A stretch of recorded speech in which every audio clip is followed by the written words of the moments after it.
श्री विश्वकर्मा महापुराण में 18वें अध्याय का सृष्टि वर्णन नामक दूसरा भाग प्रारंभ।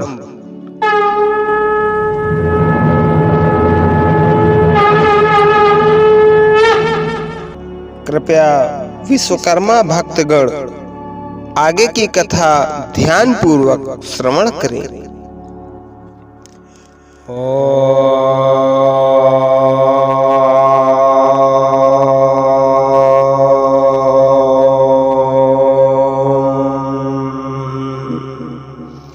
सृष्टे तु वर्णानां सूत वेस्त्राद ब्रोहिणो वर सप्तद्वीप समुद्रश्च युक्ता पृथ्वी च वर्णयत। मेरु पर्वत के चारों ओर इलाव्रत है, वह एक एक समुद्र में लिपटा हुआ है। जम्बू द्वीप के बाद प्लक्ष द्वीप आता है। प्लक्ष द्वीप का विस्तार जम्बू द्वीप से भी दुगना है। उसके चारों ओर खारा समुद्र है। वहां पर प्लक्ष का बहुत बड़ा पेड़ है। प्लक्ष द्वीप के चारों ओर गन्ने के रस जैसा मीठा समुद्र है। उसके चारों ओर सालमली द्वीप है। वहां शराब के रस जैसा समुद्र लिपटा हुआ है तथा उस पर सालमली वृक्ष है। उसके चारों ओर दूध से लिपटा हुआ कौच द्वीप है। उस पर कौच नामक बहुत बड़ा पर्वत है। कौच द्वीप के चारों ओर दही के समुद्र का साग द्वीप है। उस पर साक नामक वृक्ष है। यह वृक्ष सुगंध फैलाने वाला है। इस वृक्ष की सुगंध सर्वत्र फैलकर वहां के संपूर्ण वातावरण को आनंदित करती रहती है। इस प्रकार यह सब द्वीप प्रत्येक द्वीप से दुगने विस्तार वाले द्वीप हैं। पुष्कर द्वीप के चारों ओर मीठे जल वाला समुद्र है। उसके बाहर लोक तथा आलोक प्रदेश के मिले जुले लोकालोक पर्वत है।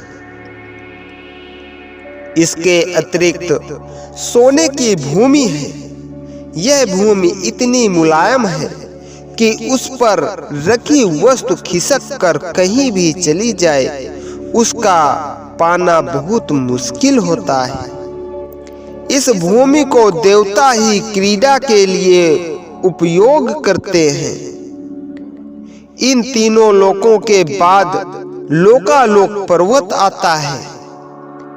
यह पर्वत इतना ऊंचा है कि आकाश में भ्रमण कर रहे सूर्य आदि का प्रकाशित पदार्थ इस पर्वत के पीछे जा सकता है। वही प्रकाश तीन लोकों को प्रकाशित करता है। इस पर्वत पर 4 दिग्गज हैं जो सारे लोक को धारण किए हुए हैं। लोकालोक पर्वत के पीछे आलोक प्रदेश आता है। उस प्रदेश के पीछे की ओर परमात्मा का आत्मपद देने वाला स्थान है।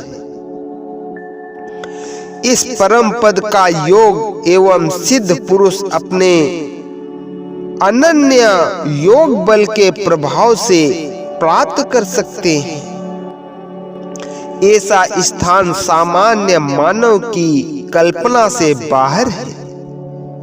विशुद्ध गति को पाने वाले सिद्धेश्वरों को यह स्थान प्राप्त होता है। भगवान श्री कृष्ण ने अर्जुन को यह स्थान बताया था। सूत जी बोले, हे ऋषियों, तुम्हारी जिज्ञासा वृत्ति को संतोष देने के लिए मैंने तुमको विद्वानों के द्वारा कही हुई पृथ्वी का नाप बताया है। इस सब को विद्वान भूगोल के नाम से जानते हैं। अब विद्वानों का तय किया हुआ खगोल का नाप मैं तुमको बताता हूँ, वह तुम ध्यान पूर्वक सुनो। विद्वान लोग इस तरह कहते हैं कि भूगोल तथा खगोल इन दोनों के बीच में उन दोनों को जोड़ा जाता ऐसा अंतरिक्ष आया हुआ है। अंतरिक्ष में सभी तेजस्वी पदार्थों के अधिपति सूर्य नारायण अपनी ऊष्मा से तीनों लोकों को जीवन देते हैं। सूर्य देव की 3 गतियां हैं। अंतरिक्ष के बीच में सभी तेजस्वी पदार्थों के अधिपति सूर्य नारायण अपनी ऊष्मा से तीनों लोकों को जीवन देते हैं। इस प्रकार श्री विश्वकर्मा महापुराण में सृष्टि वर्णन नामक 18वें अध्याय का दूसरा भाग संपूर्ण। आगे की कथा भाग 3 में देखें। बोलिए प्रभु श्री विश्वकर्मा की जय। बोलिए विश्वकर्मा महापुराण की जय।